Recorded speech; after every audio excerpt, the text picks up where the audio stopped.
Bir nəfərdən danışırlar. Deyir, o dünyasını dəyişdi. Yuxuda görürlər onu. Deyir, dünyasını dəyişdi. Gəldilər, başladılar mələklər ondan kobud rəftar eləməyə və cəhənnəmə sürükləməyə. Dedi, yox, gözləyin. Dedi, gözləyin, mənə aparmağa haqqınız yoxdur.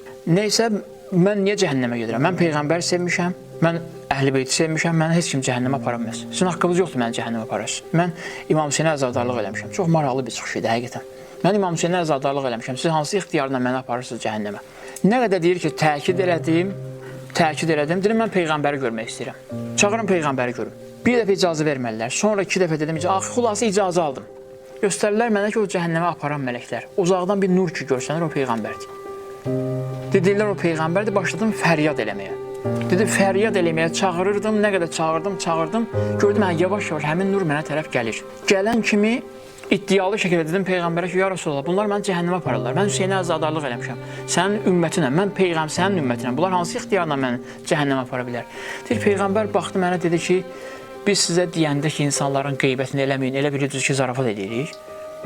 Etdiyim bütün yaxşılıqları silmirsən hamısını. Biz sizə 2 cümlə deyir ona. Biz sizə deyəndə ki, insanlara böhtan atmayın, töhmət vurmayın, elə bilirsiniz ki, zarafat eləyirdik. Eynən belə danışır. Biz çox ciddi deyirdik sizə ki, bunlar hətta sənin Hüseyn əzadarlığı belə səndən ala bilir. Bütün yaxşılıqları əlindən alıb qoparır və səni cəhənnəmin üz-üzə qoyur. Peyğəmbər məndən belə danışdı. Peyğəmbər də mən sizə demişdim ki, qeybət eləməyin, insanlara böhtan atmayın və eləsəz yaxşılıqlarımızın hamısı əlinizdən çıxır. Bunlar zarafat şeylər deyil, rahat şeylər deyil.